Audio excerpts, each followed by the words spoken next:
Hujan gerimis turun tipis membasahi desa Cibanteng ketika suara lesung mulai terdengar dari ujung kampung. Duk duk duk, bukan suara biasa, bukan suara orang menumbuk padi menjelang pagi. Suara itu muncul tepat tengah malam, dan setiap kali bunyi itu terdengar, selalu ada warga yang meninggal keesokan harinya. Dodo baru saja kembali ke desa setelah merantau hampir 5 tahun di kota. Jalan tanah menuju rumah orang tuanya masih sama licin, gelap dan dipenuhi pohon bambu yang bergoyang seperti sosok kurus menari di tengah kabut. Ibunya menyambut dengan wajah pucat. "Kamu jangan keluar malam kalau dengar suara lesung," bisiknya pelan. Dodo mengernyit. "Lesung?" Ayahnya yang sedang duduk di dekat tungku langsung menghentikan hisapan rokoknya. Wajah pria tua itu terlihat tegang. "Sudah, jangan dibahas. Malam itu listrik desa tiba-tiba padam. Gelap menyelimuti seluruh rumah. Lalu, duk." Dodo langsung menoleh ke arah jendela. "Duk, duk." Suara tumbukan berat terdengar dari arah sawah belakang desa. Ibunya gemetar. Ayahnya buru-buru menutup semua jendela bambu. "Masuk kamar!" Sekarang belum sempat Dodo bertanya. Suara anjing-anjing desa mendadak melolong bersamaan. Panjang, menyayat, lalu mendadak sunyi. Keesokan paginya, seluruh desa geger. Mayat Pak Wiryo ditemukan di pematang sawah. Tubuhnya hancur seperti baru ditumbuk batu besar. Tulang tangan patah ke arah yang tidak wajar. Dada remuk, wajahnya nyaris tak bisa dikenali. Namun yang paling membuat warga ketakutan, di dada mayat itu terdapat bekas serbuk padi merah kehitaman, seperti habis ditumbuk di dalam lesung. Pemakaman berlangsung cepat sebelum maghrib. Tak ada yang berani terlalu lama berada di kuburan. Semua orang terlihat ketakutan. Dodo memperhatikan sesuatu yang aneh. Keluarga mengkarma petani terkaya di desa justru terlihat tenang. Sawah mereka paling subur. Padi mereka selalu berhasil, meski desa lain gagal panen. Padahal sudah 3 musim hujan disertai hama menyerang. Namun sawah keluarga itu tetap hijau sempurna. Tidak pernah gagal, tidak pernah rusak. Dan anehnya, setiap panen besar tiba, selalu ada warga yang mati mengenaskan. Malam kedua di desa, Dodo terbangun karena suara langkah di luar rumah. Ceklek, pintu belakang terbuka sendiri. Angin dingin masuk membawa bau lumpur sawah bercampur anyir darah. Dodo mengambil senter, lalu mengintip keluar. Gelap, sunyi, namun di kejauhan ia melihat sosok perempuan tua berdiri di tengah sawah. Rambutnya panjang putih, acak-acakan. Tubuhnya kurus membungkuk. Tangannya memegang alu kayu hitam yang panjangnya hampir 2 meter. Perempuan itu berdiri di samping sebuah lesung tua raksasa. Lesung kayu itu penuh noda merah gelap, seperti darah yang sudah mengering bertahun-tahun. Lalu perempuan itu menoleh perlahan ke arah Dodo. Matanya kosong, mulutnya menyeringai terlalu lebar. Panen harus dibayar. bisiknya lirih. Duk, alu raksasa itu menghantam lesung. Tanah sawah langsung bergetar, dan sesaat kemudian Dodo melihat sesuatu muncul dari dalam lesung. Tangan manusia pucat, penuh darah, berusaha keluar sambil mencakar-cakar bibir lesung. Kayu, Dodo mundur ketakutan. Namun tiba-tiba seseorang memegang bahunya dari belakang. Dodo menjerit keras. Wajah lelaki tua itu pucat pasi. "Jangan pernah lihat lesung itu lagi," katanya dengan suara gemetar. "Karena yang melihat biasanya jadi tumbal berikutnya." Sejak malam melihat lesung berdarah itu, Dodo tidak bisa tidur tenang. Setiap memejamkan mata, ia selalu mendengar suara tumbukan berat di kepalanya. Duk, duk, duk. Suara itu seperti berasal dari bawah lantai rumah. Kadang terdengar dekat telinganya, kadang seperti datang dari tengah sawah yang jauh. Dan anehnya, tak seorang pun di rumah mau membicarakannya. Pagi hari, desa kembali dipenuhi kabut dingin. Warga berjalan cepat sambil menunduk. Tak ada yang berani berada di luar terlalu lama. Dodo menemui sahabat lamanya, Ujang, di warung kopi dekat balai desa. Namun baru saja Dodo menyebut soal lesung tua di sawah, wajah Ujang langsung pucat. "Kamu lihat perempuan itu?" tanyanya lirih. Dodo mengangguk pelan. Ujang menelan ludah. "Itu bukan manusia." Angin tiba-tiba bertiup dingin melewati warung bambu. Beberapa orang tua yang duduk di sana langsung diam mendengarkan. Ujang mendekatkan wajahnya. "Dulu, sebelum kita lahir, desa ini pernah gagal panen bertahun-tahun. Orang-orang kelaparan, banyak yang mati. Lalu Mengkarma menemukan lesung keramat di hutan larangan." Dodo terdiam. Katanya, ada penunggu yang bisa membuat sawah selalu subur. Tapi ada syaratnya. "Apa?" Ujang menatap sekitar sebelum berbisik. "Setiap panen berhasil, lesung itu minta nyawa." Menurut cerita warga tua, ritual pesugihan dilakukan setiap malam Jumat Kliwon. Mangkarma dan keluarganya membawa hasil padi pertama ke sawah belakang desa. Di tengah kabut malam, mereka menumbuk padi menggunakan alu hitam milik penunggu lesung. Namun yang ditumbuk bukan hanya padi, melainkan bagian tubuh manusia. Dodo merinding mendengarnya. "Itu cuma cerita kan?" katanya pelan. Ujang tidak menjawab. Ia justru menunjuk ke arah sawah Mengkarma dari kejauhan. Burung gagak hitam berputar-putar di atas area itu. Padahal matahari sedang terik. "Kalau itu cuma cerita," bisik Ujang. "Kenapa setiap musim panen selalu ada mayat?" Malam harinya, hujan turun deras. Angin membuat dinding bambu rumah berderit pelan. Dodo mencoba tidur lebih awal. Namun sekitar tengah malam, suara lesung itu terdengar lagi. Dug!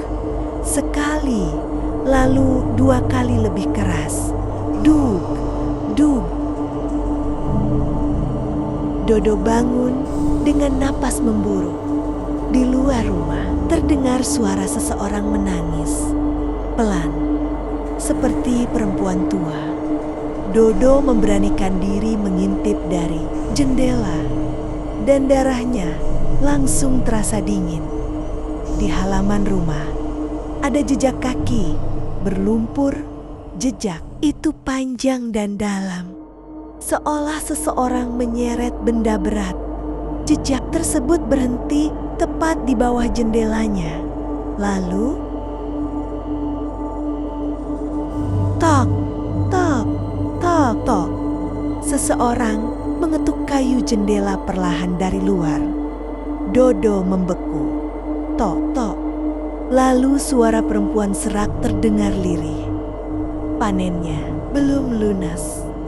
Dodo mundur ketakutan. Tiba-tiba, brok, jendela terbuka sendiri. Angin dingin menerpa masuk bersama bau anyir busuk. Namun, tak ada siapa-siapa di luar. Hanya sawah gelap dan kabut tebal. Lalu dari kejauhan, di tengah hujan deras, Dodo melihat cahaya obor bergerak menuju sawah belakang. Beberapa orang berjalan membawa sesuatu yang dibungkus kain putih panjang. Jumlahnya 4 orang, dan salah satunya adalah Mengkarma. Rasa penasaran mengalahkan ketakutannya. Diam-diam, Dodo mengikuti mereka melewati pematang sawah. Hujan membuat tanah licin, kabut semakin tebal. Sampai akhirnya ia melihat sebuah gubuk tua di tengah sawah. Di depan gubuk itu berdiri lesung. Raksasa yang kemarin ia lihat, kini lesung itu penuh cairan merah segar, seperti baru dialiri darah. Mengkarma dan keluarganya mulai mengelilingi lesung sambil berkomat kamit dalam bahasa Sunda kuno. Kemudian, mereka membuka kain putih yang dibawa tadi. Isi kain itu membuat tubuh Dodo lemas. Seorang anak kecil masih hidup, mulutnya disumpal kain, tubuhnya diikat. Matanya penuh air mata ketakutan. Dodo hampir berteriak, namun tiba-tiba seseorang berbisik tepat di belakang telinganya. "Kalau ketahuan, kamu yang berikutnya." Dodo menoleh cepat, dan di belakangnya perempuan tua penjaga lesung itu sudah berdiri sambil tersenyum lebar. Alu hitam raksasa berada di pundaknya. Ujung kayunya meneteskan darah segar. Dodo nyaris menjerit saat melihat perempuan tua itu berdiri hanya beberapa langkah di belakangnya. Wajahnya keriput seperti kayu lapuk. Kulitnya penuh retakan hitam. Matanya putih, seluruhnya tanpa bola mata, namun senyumnya terlalu lebar untuk wajah manusia. Bau tanah kubur bercampur darah busuk keluar dari mulutnya. "Sudah lama lesung ini lapar," bisiknya. Suara itu seperti banyak orang berbicara bersamaan. Perempuan tua itu mengangkat alu hitam perlahan. Dodo langsung berlari. Hujan deras membuat sawah licin. Dodo jatuh bangun melewati pematang. Di belakangnya terdengar suara tumbukan keras. Duk, tanah bergetar. Duk, burung-burung hitam berterbangan dari pohon bambu. Dodo menoleh sekilas, dan jantungnya hampir berhenti. Perempuan tua itu tidak berjalan. Tubuhnya melayang rendah di atas lumpur sambil menyeret alu. Raksasa, senyumnya makin lebar. Sementara di kejauhan, Mengkarma dan keluarganya masih melanjutkan ritual seperti tidak mendengar apapun. Jeritan anak kecil tadi mulai terdengar pelan, tertahan, lalu mendadak berhenti. Sunyi. Dodo berhasil masuk rumah lewat pintu belakang. Ia mengunci semua pintu sambil gemetar hebat. Ayah dan ibunya terbangun kaget. Namun ketika Dodo menceritakan semuanya,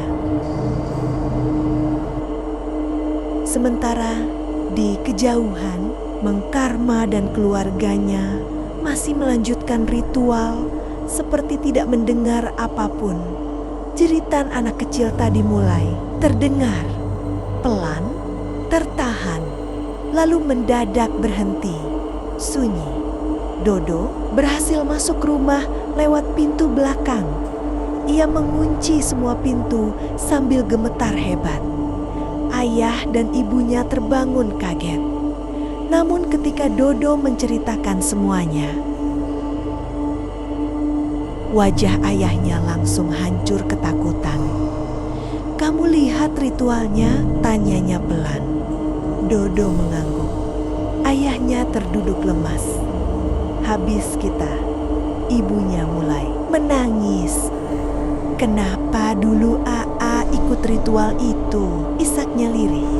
Dodo membeku. Ayah ikut. Ruangan mendadak sunyi. Suara hujan terdengar makin keras di atap rumah. Lalu dengan suara gemetar, ayahnya mulai bercerita. Dulu, sebelum Dodo lahir, desa mereka hampir mati kelaparan. Sawah kering, hama datang tanpa henti. Banyak warga jatuh sakit, Mang. Karma lalu mengajak beberapa warga mencari bantuan ke hutan larangan di Bukit Utara. Di sanalah mereka menemukan lesung tua tertanam di bawah pohon beringin raksasa. Dan di dekat lesung itu ada seorang nenek tua sedang menumbuk sesuatu di tengah malam. Bukan padi, melainkan tulang manusia. Namun Mang, Karma tetap menerima tawaran pesugihan itu. Penunggu lesung berjanji, sawah akan selalu subur. Panen akan selalu berhasil. Tak akan ada kelaparan lagi. Tetapi setiap panen raya harus dibayar dengan tumbal manusia. Kalau tidak, bisik ayah, Dodo, seluruh desa yang akan mati. Dodo merasa mual dan ayah setuju. Ayahnya menunduk penuh penyesalan.